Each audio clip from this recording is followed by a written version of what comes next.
इसके बाद आन्या पानी पूरी वाले से राज को पानी पूरी बनाकर देना को कहती है। राज एक नजर पानी पूरी वाले को देखता है जिसने अपने हाथों में ग्लव्स पहने थे, इसलिए वो कुछ नहीं कहता। पानी पूरी वाले ने एक नजर आन्या को देखा जो चॉकलेट खा रही थी और फिर पानी पूरी बनाकर राज को देने लगा। राज ने जैसे ही पहली पूरी खाई उसकी आंखें बड़ी और लाल हो गई। जैसे तैसे राज ने वो पूरी ने ली और आन्या की तरफ देखकर कहा, सस कितना तीखा है, आखिर ये है क्या? आन्या राज को घूर कर देखती है और एक चिढ़ाने वाली मुस्कान के साथ कहती है, तुम लड़के इतने बेवकूफ क्यों होते हो?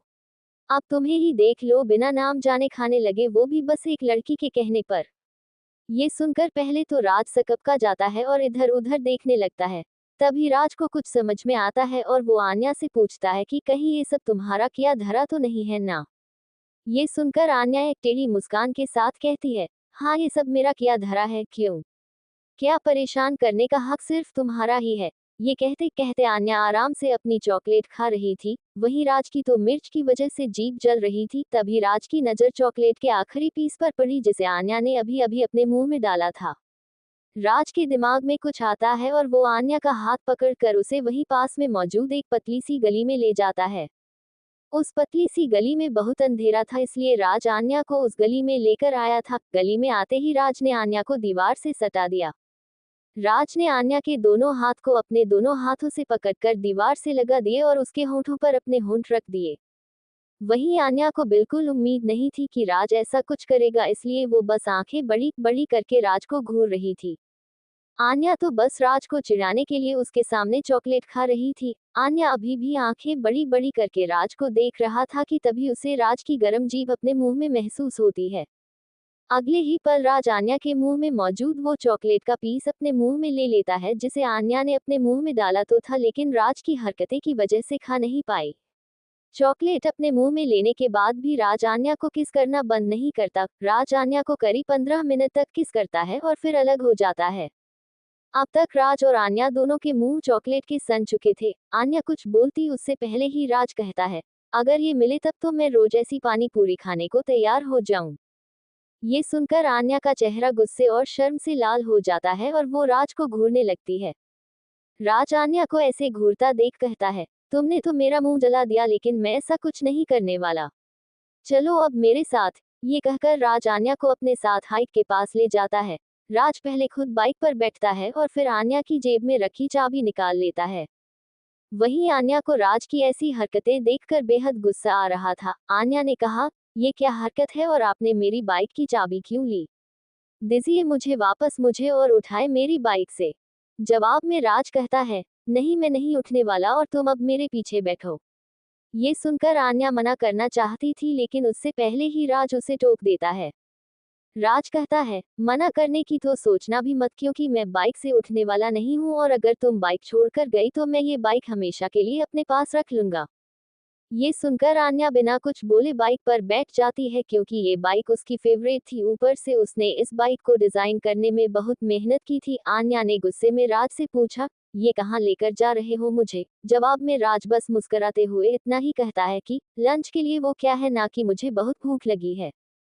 ये सुनकर आन्या आगे कुछ नहीं बोली और उसे शांत देखकर राज ने भी कुछ बोलना ठीक नहीं समझा, इसलिए वो पूरे रास्ते बस मुस्कुराते ही रहा। करीब 10 मिनट बाद राज ने अपनी बाइक रोकी। बाइक के रुकने के बाद आन्या अपने सामने देखती है तो उसके सामने एक बड़ा सा 7 स्टार होटल था। बाइक रोकने के बाद राज ने आन्या का हाथ पकड़कर उसे बाइक से उतारा और कहा, चलो मैं तुम्हें कुछ दिखाता हूँ। ये कहकर राज आन्या का हाथ पकड़कर होटल के अंदर ले जाता है। ये होटल राज का ही था, इसलिए होटल के अंदर आते ही उस होटल का मैनेजर उनके पास आ गया। उस होटल का मैनेजर वहां आकर राज को विश करता है। राज को विश करने के बाद उस मैनेजर ने कहा, सर आपने जो जो कहा था वो सब हो गया है। ये सुनकर राज बस अपना सर हाँ में हिला देता है और आन्या को लेकर वहां से जाने लगता है। वहीं आन्या कब से अपना हाथ राज के हाथ से छुड़ाने की कोशिश कर रही थी, लेकिन छुड़ा नहीं पा रही थी। आखिर राज की ताकत आन्या से कई गुना ज्यादा थी। आखिर में परेशान होकर आन्या ने राज से कहा, अरे यार अगर तुम यहाँ खाना खाने आए हो ना, लेकिन ऐसे मेरा हाथ पकड़कर मुझे खींच क्यों रहे हो? मैं कोई बच्ची नहीं हूँ जो खुद चल ना सकूं, चलो अब छोड़ो मुझे। ये सुनकर राज एक शैतानी मुस्कुराहट के साथ कहता है, बेबी, ये तुम्हारी मुझे परेशान करने की सजा है। अब जब तक हम यहाँ से बाहर नहीं निकल जाते तब तक तुम ऐसे ही मेरे साथ ही रहोगी। ये सुनकर आन्या भिदक कर कहता है, जी नहीं, बिल्कुल नहीं, मुझे कुछ नहीं पता, आप बस छोड़े मुझे। लेकिन इसके बाद भी राज बिना कुछ जवाब दिए आन्या को अपनी गोद में उठा लेता है। आन्या की आंखें राज की इस हरकत से बड़ी बड़ी हो जाती है। आन्या राज से कहती है, नीचे उतारो, मुझे जाने दो यहाँ से। ये सुनकर राज मुस्कुराने लगा है और कहता है, अरे अभी तो तुमने ही कहा था कि मैं तुम्हारा हाथ छोड़ दूं, इसलिए मैंने तुम्हारा हाथ छोड़ तुम्हें ही पकड़ लिया। ये कहते कहते ही राज अपने प्राइवेट रूम में घुस गया। कमरे में आकर राज पहले खुद सोफे पर बैठा और फिर आन्या को अपनी गोद में बैठा लेता है। राज को ये सब करते देख आन्या मचलने लगती है और कहती है, अब ये क्या है, जाने दो मुझे। जवाब में राज ने मुस्कुराते हुए कहा, हाँ चली जाना, लेकिन पहले खाना खाओ। ये सुनकर आन्या को बहुत गुस्सा आ जाता है। आन्या बहुत गुस्से में कहती है, नहीं, मुझे कोई खाना नहीं, बस मुझे जाने दो यहाँ से। जवाब में राज ने कहा, देखो, मैं तुम्हें ऐसे बिना खाना खाए तो जाने नहीं देने वाला, और अगर अब तुम जरा सा भी हिली तो मैं तुम्हें किस करना शुरू कर दूंगा। इसके बाद राज अपने पास ही पड़ा इंटरकॉम उठाता है और किसी को फोन करके कहा है, जो मैंने कहा था वो सब अंदर ले आओ। ये सुनकर आन्या न चाहते हुए भी शांत हो जाती है। वहीं ये कहकर राज ने फोन काट दिया और आन्या को निहारने लगा। राज के फोन काटने के अगले ही मिनट वहां पर वेटर खाने से भरी ट्रे लेकर आ जाता है। अंदर आते ही वेटर की नजर आन्या पर पड़ती है और वो आन्या को बस देखता ही रह जाता है। वो वेटर आन्या की खूबसूरती में पूरी तरह से खो गया था। आन्या की नजर उस वेटर पर नहीं जाती क्योंकि वो राज को गुस्से में घूर रही थी, लेकिन राज ये बात नोटिस कर लेता है और ये सब देख उसकी आंखों में खून उतर आता है। राज उस वेटर को देखकर गुस्से से कहता है, खाना रखो और निकल यहाँ से। राज की बात सुन वेटर होश में आया और खाने की ट्रे रख वहां से निकल गया।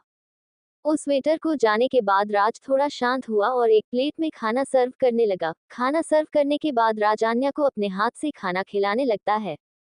अभी राज खाने का एक निवाला आन्या के मुंह के पास लेकर ही गया था कि तभी वो अपना चेहरा गुस्से से दूसरी तरफ घुमा लेती है। राज आन्या से कहता है, बेबी, अगर तुमने अपना मुंह नहीं खोला तो फिर मैं तुम्हें अपने मुंह से खाना खिलाना शुरू कर दूंगा। ये सुनकर आन्या बिना कुछ सोचे समझे अपने मुंह खोल देती है और राज के हाथ की निवाला खा लेती है। ये देखकर राज मुस्कुराने लगता है और आन्या को खाना खिलाते खिलाते हुए खुद भी खाने लगता है। करीब 20 मिनट बाद राज और आन्या अपना खाना खत्म कर लेते हैं। खाना खत्म करने के बाद राज फिर उसी तरह आन्या को होटल से बाहर ले जाता है। होटल से बाहर आने के राज आन्या को बाइक के पास छोड़ देता है और उसे बाइक की चाबी भी वापस दे देता है।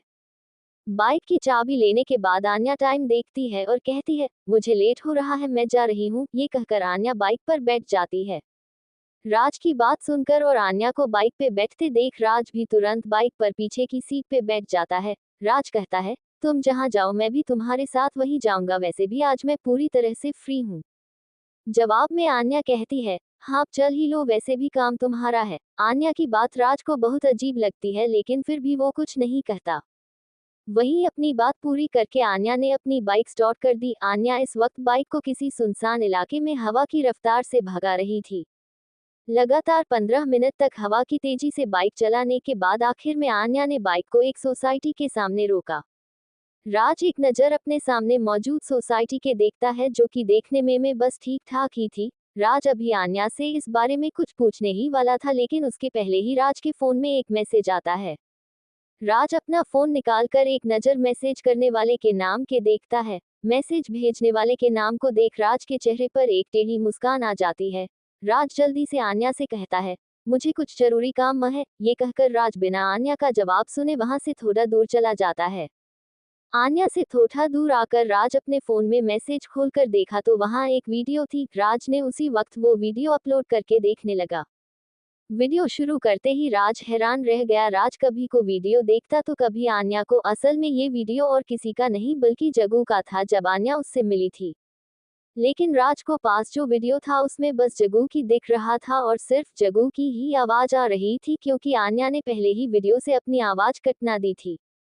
वीडियो पूरी देखने के बाद राज ने मन ही मन कहा, ये इस जग्गू को तो आन्या ने पकड़ा था, तो फिर जग्गू क्वीन के पास क्या कर रहा है? हो न हो ये आन्या का क्वीन से कुछ न कुछ तो ताल्लुक है। ये सोचकर राज वापस से आन्या के पास जाने लगा। वहीं दूसरी तरफ राज के जाते ही वहां दक्ष आ जाता है। दक्ष ने आते ही आन्या से कहा, गुड नून मैम।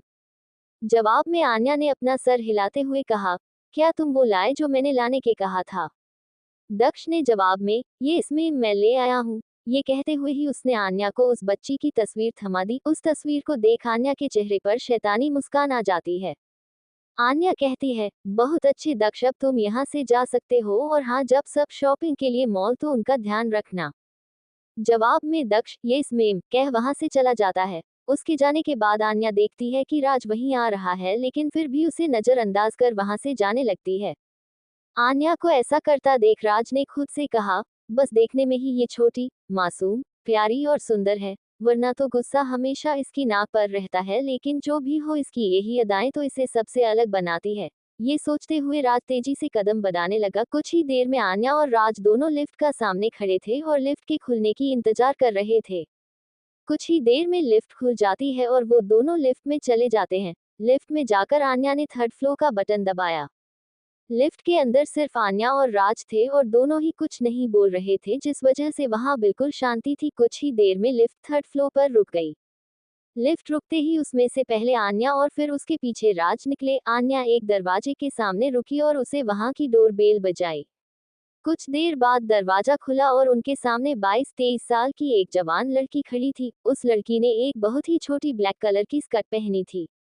जब से उस लड़की ने दरवाजा खोला था तब से उसकी नजरें राज पर ही थी। ये देखकर आन्या को कुछ अच्छा नहीं लगा, लेकिन उसने अपने चेहरे के भाव नहीं बदलने दिए। आन्या ने उस लड़की की ध्यान अपनी तरफ करने के लिए थोड़ी छाली की और कहा, क्या हम मिस्टर सक्षम वर्मा से मिल सकते हैं? ये सुन उस लड़की को होश आया और उसने कहा, हाँ वो है, लेकिन आप कौन? जवाब में आन्या ने कहा, मैं हूँ एडवोकेट खुराना और ये है मेरे क्लाइंट मिस्टर सिंघानिया। उस लड़की ने कहा, आप आकर बैठे, मैं उन्हें बुलाकर लाती हूँ। ये कहकर वो लड़की राज को घूरते हुए वहां से चली गई। वहीं राज उस लड़की के इस तरह घूरने से चिढ़ गया था, लेकिन फिर भी वो आन्या के कारण बिल्कुल शांत रहा।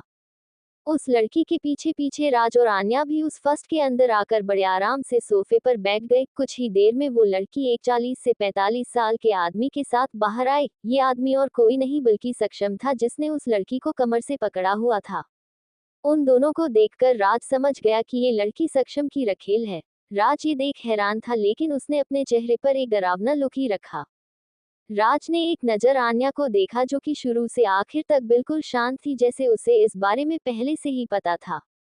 तभी सक्षम ने कहा, रीमा बेबी हमारे यहाँ मेहमान आए हैं, तो जाओ और जाकर उन्हें सर्व करो। जवाब में रीमा ने जी जरूर कहा और वहां से चली गई। रीमा के जाने के बाद आन्या ने रौब से कहा, मैं हूँ एडवोकेट खुराना और ये है मिस्टर सिंघानिया। ये सुनकर सक्षम ने हैरानी से कहा, क्या आपकी मिस्टर राज सिंघानिया है? ये कहते वक्त सक्षम राज की तरफ देख रहा था, जो कि इस वक्त बहुत डरावना लग रहा था। राज सिर्फ आन्या और अपने परिवार के साथ ही नरमी से बात करता था, बना तो बाकी पूरी दुनिया के लिए वो वही आर एस कॉर्पोरेशन का डरावना बेदिल एक्सप्रेशन लेस सी ई ओ था। राज ने सक्षम की बात का कोई जवाब नहीं दिया, बस अपना सर हाँ में हिला दिया। ये सुनकर सक्षम बहुत खुश हो गया और उसकी आंखें चमकने लगी। उसने ने मन ही मन कहा, लगता है ये लोग मुझे यहाँ मिस्टर कपूर को कैस कराने के लिए रिश्वत देने आए हैं, लेकिन मैं भी कुछ कम नहीं हूँ, इनसे पैसे लेकर भी मैं इनका काम नहीं करूंगा। वगी आन्या ने कहा, वैसे मिस्टर सिंघानिया, क्या आप इस बच्ची को जानते हैं क्या? ये कहते हुए आन्या ने सक्षम को वो तस्वीरें दिखाई जो उसने उस स्कूल में खींची थी। वो तस्वीरें देख सक्षम की आंखें हैरानी से बड़ी हो गईं और उसने हकलाते हुए कहा, नहीं मैं इसे नहीं जानता। ये सुनकर आन्या के चेहरे पर मुस्कान आ गई और वो बोली, अच्छा ये तो बहुत अजीब बात है, क्योंकि ये लड़की आपको अपना पिता कह रही है। आन्या ने अभी इतना ही कहा था कि वहां पर रीमा अपने हाथ में कॉफी का ट्रे लिए वहां आ गई, जिसे देख सब शांत हो गए। उसने ने पहले सक्षम को कॉफी सर्व की। जब रीमा कॉफी सर्व कर रही थी तब सक्षम ने उसके कान में कुछ कहा, जिसे सुनकर वो मुस्कुराने लगी। उसके बाद रीमा ने आन्या को भी कॉफी सर्व की। आन्या को कॉफी सर्व करने के बाद वो राज को कॉफी सर्व करने लगी, लेकिन ऐसा करते वक्त वो राज को छूने ही कोशिश कर रही थी, लेकिन राज उसे ऐसा करने नहीं दे रहा था। अभी राज कुछ कहने ही वाला था, लेकिन उससे पहले ही सक्षम ने कहा, एडवोकेट खुराना, क्या हम अकेले में बात कर सकते हैं? ये कहते हुए सक्षम एक कमरे की तरफ इशारा कर रहा था। जवाब में आन्या ने कहा, जी जरूर, क्यों नहीं। ये सुनते ही राज बोल पड़ा, क्या मैं भी आऊं? जवाब में आन्या के कुछ कहने से पहले ही सक्षम ने कहा, मिस्टर सिंघानिया, आप वहां आकर क्या करेंगे? आप तो यहाँ रहे और रीमा आपको कंपनी दे देगी। राज को सक्षम की बात सुन बहुत गुस्सा आया, लेकिन फिर भी उसने आन्या से कहा, आन्या मैंने कुछ पूछा तुमसे? इस बार आन्या ने कहा, जैसी आपकी मर्जी, मुझे कोई दिक्कत नहीं है। ये कहकर आन्या उस कमरे की तरफ चली गई जहां सक्षम ने इशारा किया था और आन्या के पीछे समक्ष भी चला गया। उनके जाने के बाद राज भी वहां से जाने लगा। तभी अचानक से रीमा ने उससे बहुत ही सिड्यूसिंग तरीके से कहा, क्या मैं आपकी कोई मदद कर सकती हूँ मिस्टर सिंघानिया? ये कहकर रीमा राज के करीब आने लगी, लेकिन वो ऐसा कर पाती उससे पहले ही राज ने उसे धक्का देकर जमीन पर गिरा दिया। जमीन पर गिरने से रीमा के मुंह से एक आहें निकल गई, पर राज को इससे कोई फर्क नहीं पड़ा और वो गुस्से से वहां से आन्या के पीछे चला गया। वहीं दूसरी तरफ सक्षम और आन्या उस कमरे में आमने सामने बैठे थे। सक्षम ने बात शुरू करते हुए कहा, तुम्हें क्या चाहिए और तुम्हें मेरी बेटी के बारे में कैसे पता? यहाँ तक कि इस बारे में मेरी बीवी को भी नहीं पता। सक्षम की बात खत्म होते ही वहां राज आ गया। राज ने सक्षम की बात सुनकर भी थी, इसलिए वो बस आन्या को ही घूर रहा था। ये सुनकर आन्या मुस्कुराने लगी और बोली, मुझे कैसे पता कि चला, तुम्हें इससे कोई मतलब नहीं होना चाहिए, और रही बात मुझे क्या चाहिए। ये कहते ही आन्या की मुस्कान डरावनी हो गई और वो बोली, मुझे बताओ कि तुमने मुझ पर हमला किससे कहने पर करवाया? आन्या जानती थी कि सक्षम ने उस पर हमला राघव के कहने पे करवाया था, लेकिन वो ये बात खुद सक्षम के मुंह से सुनना चाहती थी। अचानक से सक्षम ने हंसते हुए कहा, तुझे क्या लगता है कि मैं तुझे यहाँ से जिंदा वापस जाने दूंगा? ये कहकर सक्षम अपनी छिपाई हुई गन निकाल लेता है। सक्षम ने आन्या को गन दिखाते हुए कहा, चलो अब ये तस्वीर मेरे हवाले करके मरने के तैयार हो जाओ। ये सुनकर भी आन्या का चेहरा शांत ही रहा, लेकिन राज को ये सब देख गुस्से से उबलते रहा था। राज आगे बढ़कर सक्षम को मारना चाहता था। राज ने अभी एक कदम आगे बढ़िया ही था कि आन्या ने उसे हाथ दिखाकर रोक दिया। आन्या ने बड़े आराम से कुछ और तस्वीरें सक्षम के आगे रखते हुए कहा, तुम्हें क्या लगता है कि मैं पागल हूँ? ये सुनकर और वो तस्वीरें दया सक्षम अपनी जगह पर जम गया और आन्या को घूर कर देखने लगा, यहाँ तक कि राज भी आन्या को ही घूर रहा था। उन्हें इस तरह देखकर आन्या ने फिर कहा, मेरे पास और भी बहुत सारे सबूत हैं, और अगर आधे घंटे के अंदर मैं यहाँ से बाहर नहीं निकली तो मेरी असिस्टेंट ये सारे सबूत तुम्हारी बीवी और मीडिया को दे देगा। आन्या की बात सक्षम ने उसे घूरते हुए कहा, तुम्हें ये सब कहाँ से मिली? असल में ये सारी तस्वीरें सक्षम की अलग अलग लड़कियों के साथ थी। आन्या ने कहा, अरे इतना क्यों डर रहे हो, अभी तो ये बस कुछ ही तस्वीरें हैं, वैसे भी मेरे पास तुम्हारी इतनी तस्वीरें हैं जिनका मैं एक बड़ा सा कोलाज बनवा सकती हूँ। आन्या की बात सुनकर सक्षम की आंखें बड़ी हो गई और वहीं राज के समझ गया कि आन्या आज तक कोई केस क्यों नहीं हारी। राज समझ गया था कि आन्या अपने दुश्मनों के बारे में उनसे ज्यादा जानकारी रखती है और उनसे एक कदम आगे की सोचती है। राज आन्या के बारे में यही सोच रहा था और वहीं सक्षम आन्या की बहुत डर गया और बोला, इसका क्या सबूत था कि मेरे सब बताने को बाद तुम ये सबूत किसी को नहीं दोगी? जवाब में आन्या ने अपने चेहरे के भाव बदले बिना ही लापरवाही से कहा, तुम्हारे पास और कोई दूसरा रायता नहीं है, इसलिए मुझे बताओ कि तुमने उन गुंडों को क्यों भेजा था? जवाब में सक्षम ने कहा, अच्छा ठीक है मैं बताता हूँ, वो ये सब मैंने खुद नहीं किया, बल्कि मुझसे ये सब मिस्टर कपूर ने करवाया था। राज ने राघव के पूछा, मिस्टर कपूर यानी कि राघव, लेकिन राघव ये क्यों करेगा? सक्षम ने कहा, हाँ ये सब राघव सर ने करवाया है, क्योंकि वो ये जमीन किसी भी हालत में चाहते थे और जब तक एडवोकेट खुराना आपका केस लड़ती तब तक ये मुमकिन नहीं था, इसलिए। ये कहकर सक्षम चुप हो गया। आन्या ने आराम से कहा, तो अब से तुम उस राघव की कोई बात नहीं मानने वाले हो और सही से और पूरी ईमानदारी से केस लड़ोगे?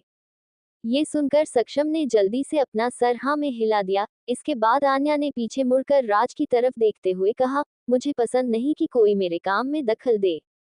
ये कहकर आन्या उस फ्लैट से बाहर की तरफ जाने लगी और उसके पीछे राज भी जाने लगा। वहां से बाहर जाते वक्त उन दोनों ने रीमा को देखा, लेकिन उस पर ध्यान नहीं दिया। फ्लैट से बाहर लिफ्ट में जाकर आन्या ने दक्ष को फोन करके कहा, दक्ष कल शाम को मेरे केस जीतने के बाद सक्षम के खिलाफ सारे सबूत रिलीज कर देना।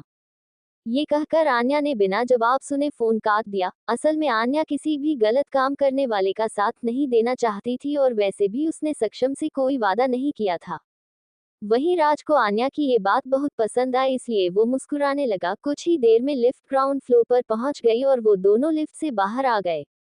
लिफ्ट से बाहर आकर आन्या ने टाइम देखा तो 10:30 बज रहे थे, इसलिए आन्या जल्दी से बाइक के पास जाकर बैठ गई और राज उसके पीछे। शॉपिंग मॉल के बाहर राज के बैठने के बाद आन्या ने बाइक स्टार्ट कर दी, लेकिन उसने स्पीड नॉर्मल ही रखी। जब राज और आन्या शॉपिंग मॉल पहुंचे तो वहां पर सब पहले से ही मौजूद थे। उन्हें एक नजर देख आन्या ने रति कहा, माँ क्या मुझे आने में देर हो गई? जवाब में रति ने कहा, नहीं बेटा, हम भी बस अभी यहाँ आए हैं और वैसे किस जरूरी काम से गई थी? जवाब में रति ने कहा, नहीं बेटा, हम भी बस अभी यहाँ आए हैं और वैसे किस जरूरी काम से गई थी? जवाब में आन्या ने कहा, कुछ खास नहीं, बस मिस्टर सिंघानिया के केस की कुछ काम था। ये कहते हुए आन्या ने राज की तरफ इशारा कर दिया। जवाब में रति ने कहा, अच्छा ठीक है, अब मॉल के अंदर शॉपिंग करने चलते हैं। जवाब में आन्या ने भी अपना सर हाँ में हिला दिया। आन्या हमा भरने के बाद सब आराम से बातें करते हुए मॉल में चले गए। अंदर जाते ही राहुल ने कहा, आन्या पहले तो तू मेरे साथ चल के मेरी मदद कर। राहुल की बात सुनकर आरुष ने नाराज होते हुए कहा, नहीं दीदी, पहले आप मेरे साथ चलो।